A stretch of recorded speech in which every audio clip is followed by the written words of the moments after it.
할렐루야. 한 주간도 잘 지내셨나요? 어제 아침에 일어나 보니까 눈이 조금 쌓였습니다.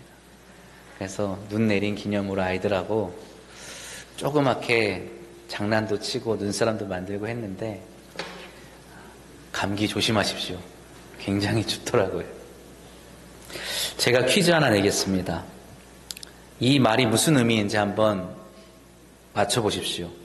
알잘 딱깔센이라는 말입니다.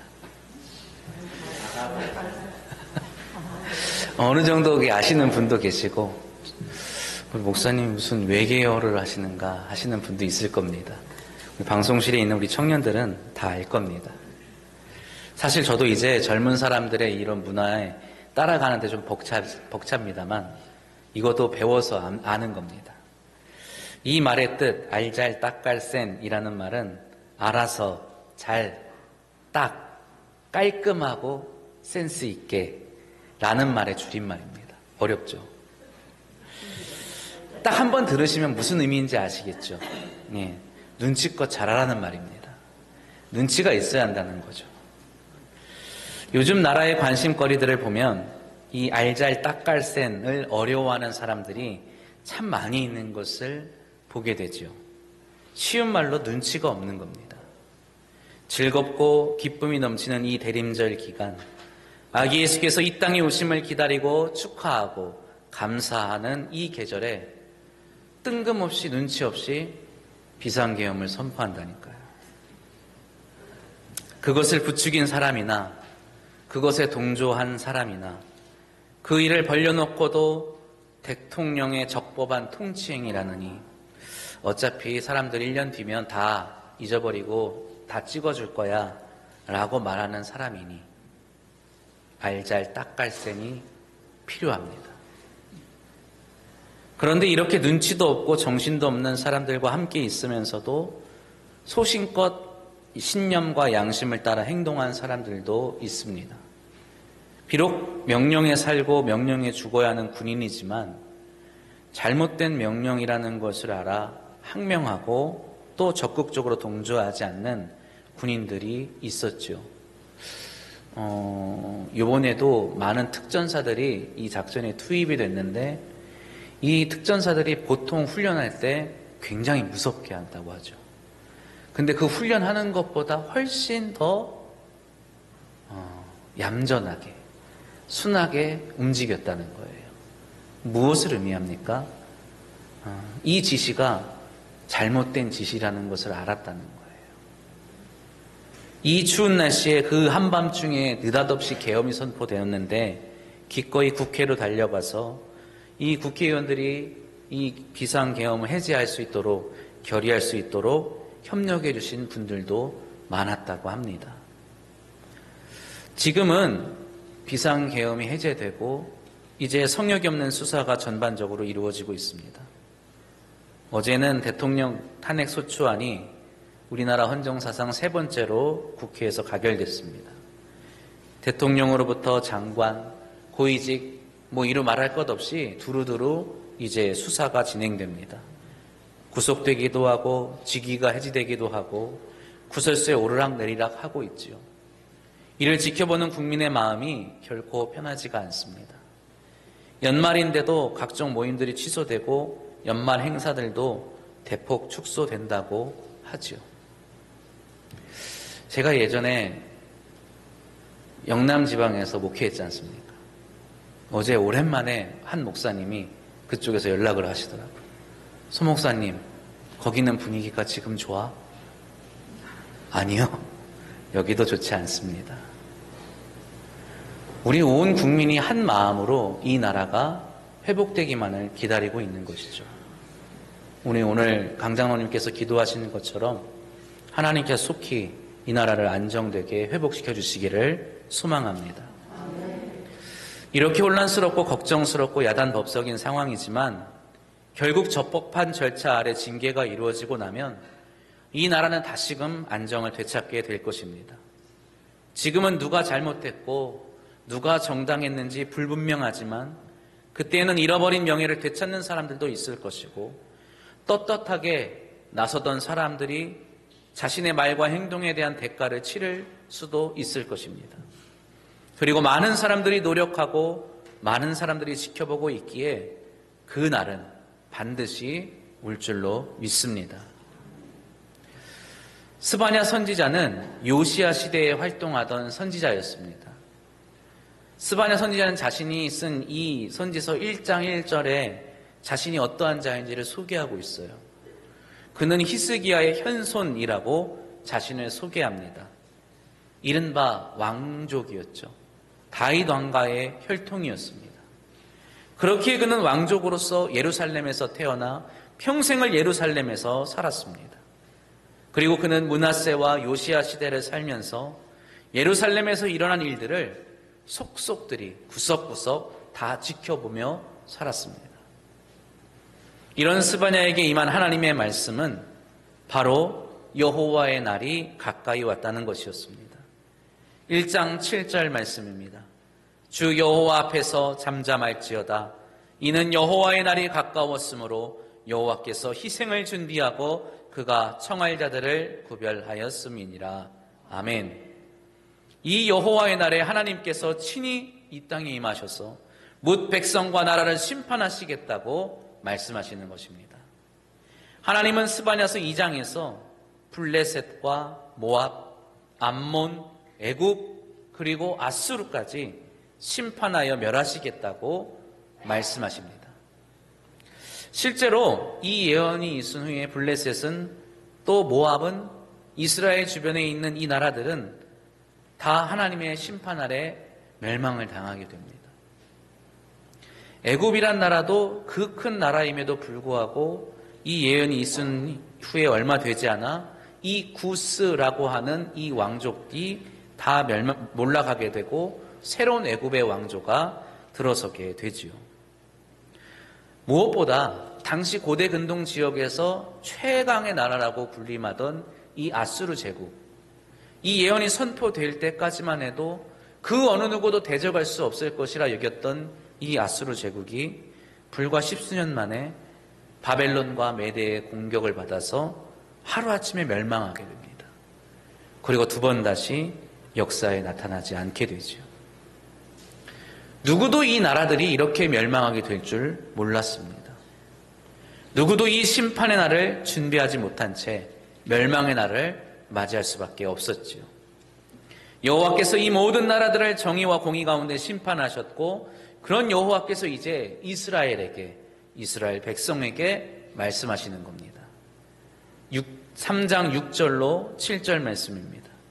내가 여러 나라를 끊어버렸으므로 그들의 망대가 파괴되었고 내가 그들의 거리를 비게 하여 지나는 자가 없게 하였으므로 그들의 모든 성읍이 황폐하며 사람이 없으며 거주할 자가 없게 되었느니라.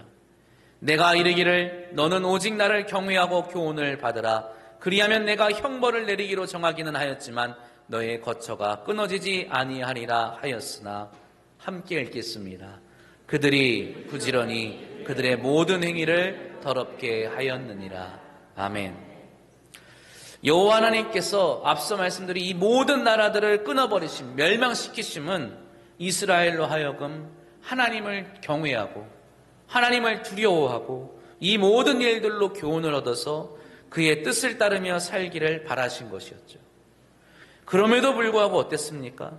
그들은 여전히 또 부지런히 그들의 모든 행위를 더럽게 하였다고 하나님께서 말씀하십니다. 주변의 모든 나라들이 심판 가운데 멸망할 때에, 그리고 예언자가 그 모든 것이 하나님께서 하시는 일이라고 선포할 때에 알아서 잘, 딱 깔끔하고 센스 있게 하나님 앞에서 회개하고 돌이키고 하나님의 말씀을 따르며 살았다고 한다면 하나님께서 어떻게 하신다고요? 그들을 내리기로 형벌을 정하셨지만 돌이키겠다. 끊어내지 않게 하시겠다. 그러나 그들은 그렇게 못한 것이죠. 하나님께서 그렇게 보고 깨달으라고 하셨음에도 그들은 눈치가 없었던 것입니다. 그런 그들에게 하나님께서 말씀하십니다. 3장 8절 말씀입니다. 나 여호와가 말하노라. 그러므로 내가 일어나 벌할 날까지 너희는 나를 기다리라. 내가 뜻을 정하고 나의 분노와 모든 진노를 쏟으려고 여러 나라를 소집하며 왕국들을 모으리라. 온 땅이 나의 질투의 불에 소멸되리라. 아멘. 제가 어렸을 때 아버지와 함께 어떤 곳에 이렇게 갔는데 말을 안 들었던 것 같아요. 제가 정확하게 기억은 안 나지만 아버지께 혼이 날 만큼 뭔가 잘못을 했던 것 같습니다. 근데 사람들이 있으니까 아버지께서 집에 가서 보자 이러시더라고요. 그 다음부터는 맛있는 것을 먹어도 맛이 없어요. 아무리 재밌는 걸 해도 재밌지가 않습니다. 왜요? 그 시간이 다가오고 있기 때문이죠. 하나님께서 오늘, 여호와께서 오늘 스바냐 선지자를 통해서 이스라엘 백성에게 뭐라고 말씀하세요? 나를 기다리라. 하나님께서 약속하시는 거예요. 내가 간다. 심판을 통하여 하나님을 경외하지 않는 모든 교만한 자들을 그 땅에서 제하시겠다는 겁니다. 우상을 숭배하던 모든 자들이 하나님의 질투의 불에 소멸될 것입니다. 그러나 그것은 결코 이스라엘을 멸망시키고자 하는 하나님의 뜻이 아니라는 것을 그들은 깨달아야 합니다. 아무리 제가 집에 가서 회초리를 맞고 혼이 난다 하더라도 아버지가 저를 그것 때문만을 뜻하시는 것이 아니겠죠. 저의 잘못된 행실을 바로잡고 저의 잘못된 것들을 혼내시기 위해서 그러시는 거겠죠. 이스라엘 백성에게 오는 이 심판이 그들에게 어떠한 의미인지 그들은 바로 깨달아야 했던 것입니다. 그래서 하나님께서는 그들에게, 이스라엘 백성에게 심판을 예비하셨으면서도, 징계의 회초리를 드시면서도 너희가 왜 심판을 받아야 하는지, 너희가 왜 이 징계를 받아야 하는지 알아야 한다고 말씀하시는 것이죠. 이스라엘은 회복되어야만 합니다. 이스라엘은 다시금 고쳐져야 합니다. 이스라엘은 하나님 앞에 다시금 정결케 되어야 하는 것입니다. 그래서 이 시간을, 이 심판의 날을 잘 지나가야 하는 것이죠. 그러나 막상 정작 이 여호와의 날이 임하였을 때 이스라엘 백성은 고통스러웠습니다. 여호와의 심판의 불은 너무나 뜨거웠고 여호와의 질투의 불길은 온 나라를 집어삼켰습니다. 하나님은 남은 자들을 두실 것이라고 말씀하셨는데 정말 하나님의 뜻 가운데 남겨진 자들은 지극히 작은 자였어요. 지극히 적은 수의 사람들이, 그것도 예전에 이스라엘이 풍성하고 강대했을 때는 누구 하나 거들떠보지 않을 만큼 아주 미천한 사람들만 그 땅에 남아 있었다는 것이죠. 이대로는 나라가 다시 서지 못할 것 같았어요.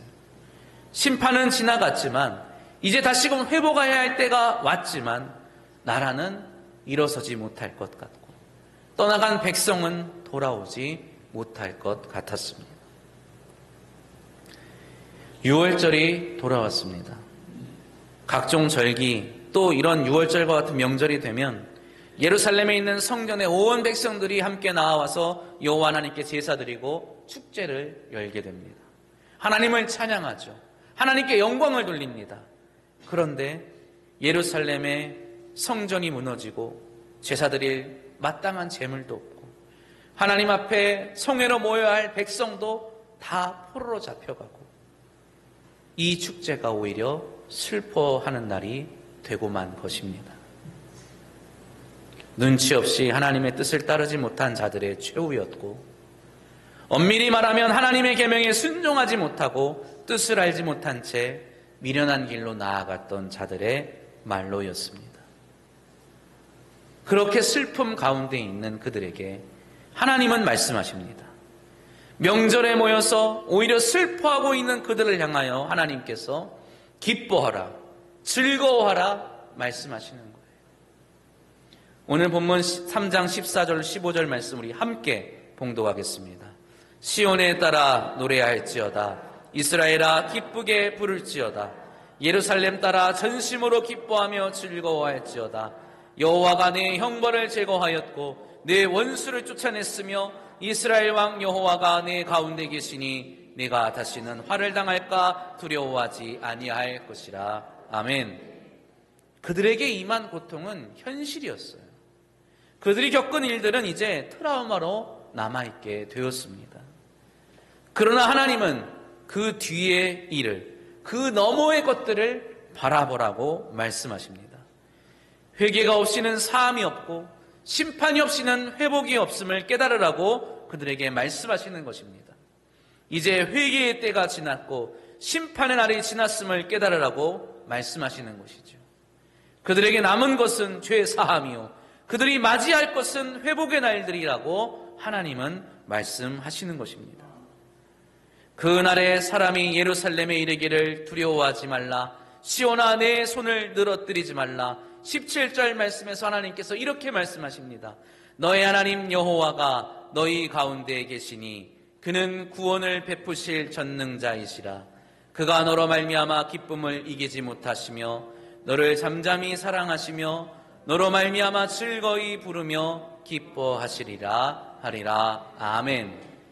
이 구절은 나라가 멸망하고 예루살렘이 무너지고 성전이 불타 없어진 가운데 슬피 울면서 명절을 맞이할 수밖에 없는 이 백성에게 하시는 하나님의 말씀이에요.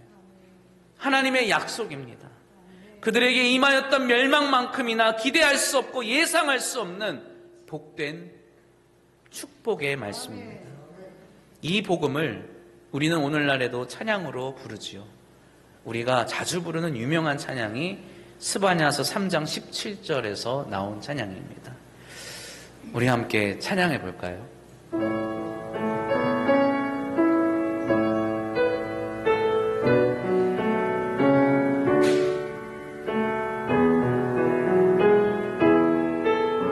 너의 하나님 여호와가 너희 가운데 계시니 너의 하나님 여호와가 너의 가운데 계시니 그는 구원을 베푸실 전능자시라.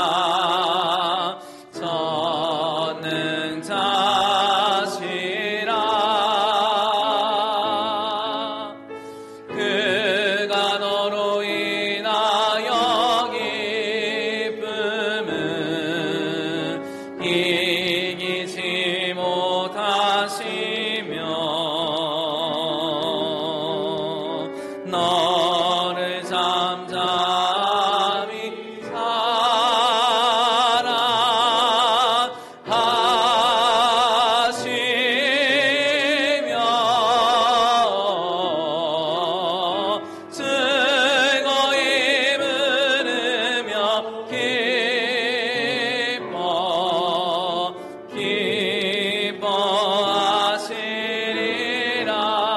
즐거이 부르며 기뻐하시리라. 즐거이 부르며 즐거이 부르며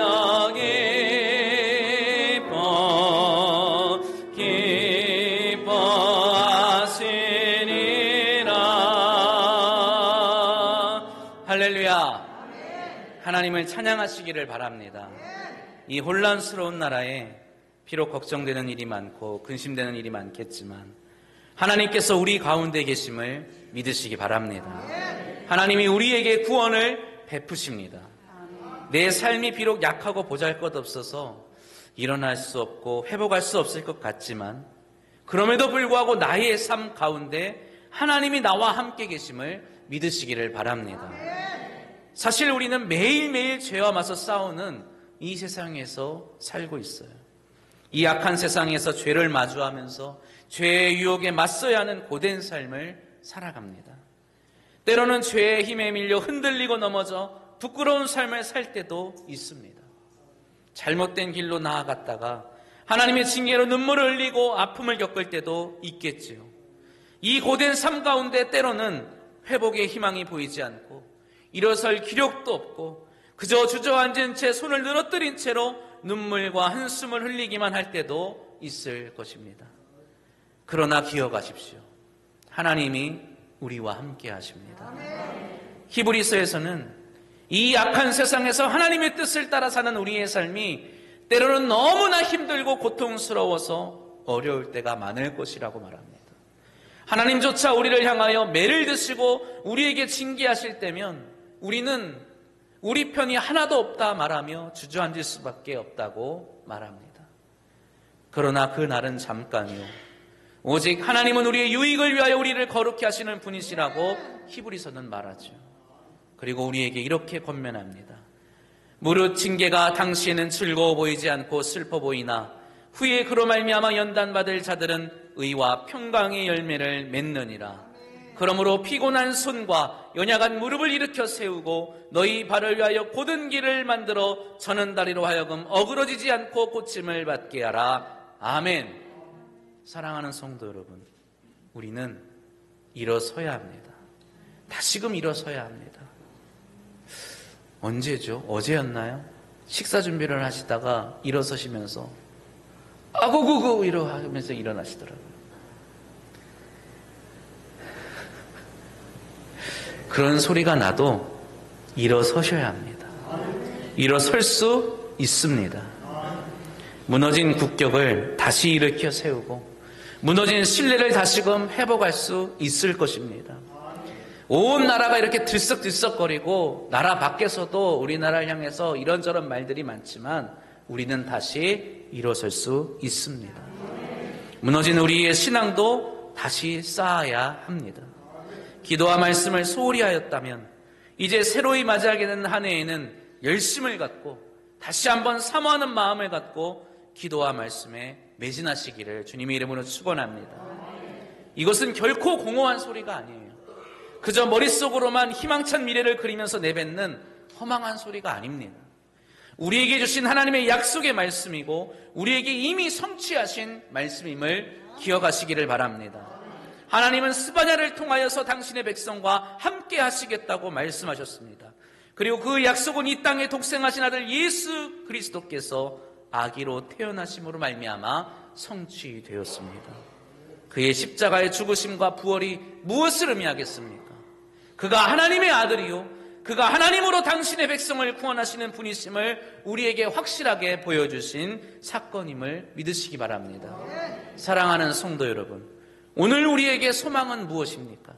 우리의 삶을 회복하고 우리의 가정을 일으킬 능력이 어디에 있습니까?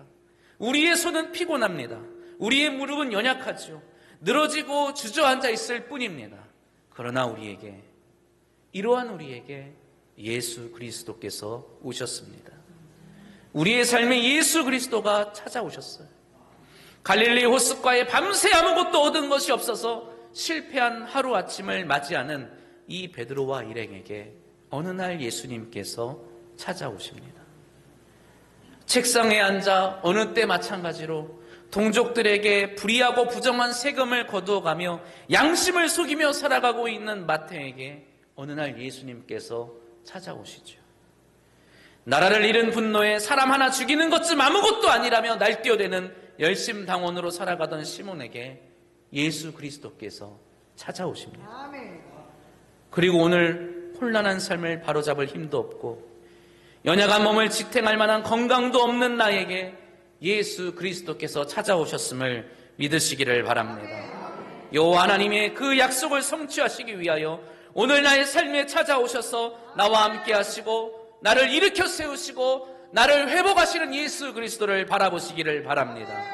우리를 그리스도인으로 거듭나게 하셔서 우리의 삶을 통하여 천하만민 가운데서 우리가 기대할 수 없는, 우리가 바랄 수 없는 명성과 칭찬을 얻게 하시는 예수 그리스도를 바라보십시오. 사랑하는 성도 여러분, 이 소망을 붙드시기를 바랍니다. 이 예수를 따르시기를 바랍니다. 오늘 이 자리에 모인 우리 모두가 이 예수 그리스도, 이 땅에 오신 어린 양 예수를 따라가는 무리 되시기를 주님의 이름으로 축원합니다. 말씀을 마쳤는데 이 시간은 제가 기도하는 대신에 함께 찬양하도록 하겠습니다. 오늘은 성도님들과 함께 찬양하고 싶어서 찬양을 준비했습니다. 이 찬양이 우리의 기도가 되고 고백이 되기를 바랍니다.